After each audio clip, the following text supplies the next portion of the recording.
আসসালামু আলাইকুম। ভালো আছেন চাচি?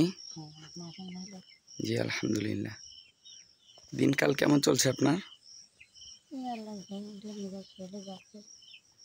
আপনার ছেলে মেয়ের কি অবস্থা এখন? ছেলেটা কেউ দিয়েছে কালকে কোনো দিন বাসার ঠিক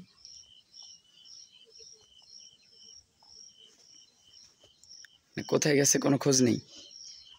ফাঁকে ফাঁকে আগুনটা দেখা হইল। হ্যাঁ, তো বাড়ি আসতে বলে তা আসেনি। একজনে একটু ফোন নিয়ে গিয়ে মোবাইল নিয়ে গেছে। হ্যাঁ এই চাচির ছোট ছেলেটা মানসিকভাবে অসুস্থ। মাঝে মাঝেই বাড়ি ছেড়ে চলে যায়, আবার অনেক দিন পর আসে। খাওয়া দাওয়া না কোনো কিছু। থেকে জানি আর মাথা হ্যাঁ, মাথার সমস্যা, খাওয়া দাওয়া না কোনো কিছুর ঠিক নেই। এরপরে যখন বাড়িতে থাকে চাচি যেভাবে পারে এক এক মুঠো ভাত দু মুঠো ভাত তার। ও ভাত খায় নিজে নিজে হাড়িতে বাড়ি খায়, আমার ভাত দেয়নি। ও বাড়ি দিতে না, ভাত তরি তোকে রান্না হলে ও এসে বাড়ি খেয়ে যায়, ওর আমার দেওয়া লাগে না। নিজেই রান্না করে। আমি রান্না বাড়া করে থই, ও এসে বাড়ি খেয়ে যায়।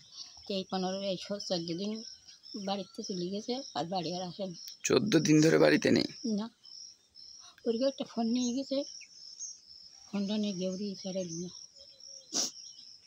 আর আপনার মেয়েটার কি অবস্থা? ওই ভুল বাকে আর আমার ফাঁকে মেরিল। এই যে আপনার চোখের নিচে যে কালো দাগ জমে আছে। হ্যাঁ আছে, মাথায় এই জায়গায় কোকল এখন ফুলে দিয়ে এখানে ছ্যাঁক দিচ্ছি।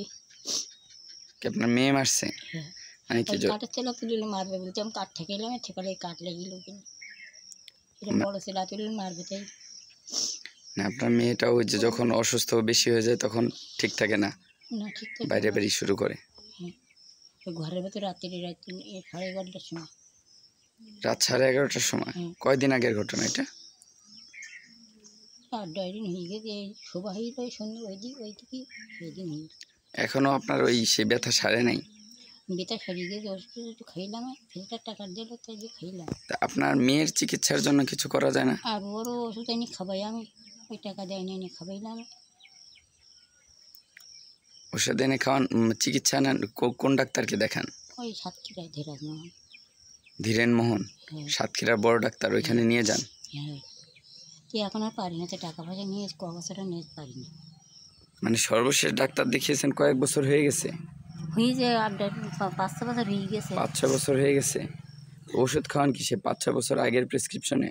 হ্যাঁ, ওই ওষুধে এখন আর কাজ হচ্ছে না, এখন ওর আবার নিয়ে যাবে ডাক্তারখানাতে, এখন টাকা লাগবে।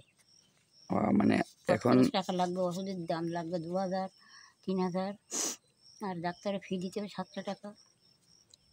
মানে ফ্রি দেখানোর কোনো ব্যবস্থা করা যায় না সরকারি হাসপাতালে? না, ওরও এলাকাতে ওষুধ খাবে তো কত কাজ হবে না। আচ্ছা আচ্ছা, আমরা রেডিওসিনের পক্ষ থেকে আপনার এই অসহায় অবস্থায় আপনার মেয়ের চিকিৎসার জন্য সামান্য কিছু উপহার দিচ্ছি। এখানে 2000 টাকা আছে। আলহামদুলিল্লাহ, ভালো রাখুন। আলহামদুলিল্লাহ, আল্লাহ তারা ভালো থাকুক, সুস্থ থাকুক। আল্লাহ আল্লাহ আলহামদুলিল্লাহ, আল্লাহ তারা যেন সুস্থ থাকে, ভালো রাখে আল্লাহ।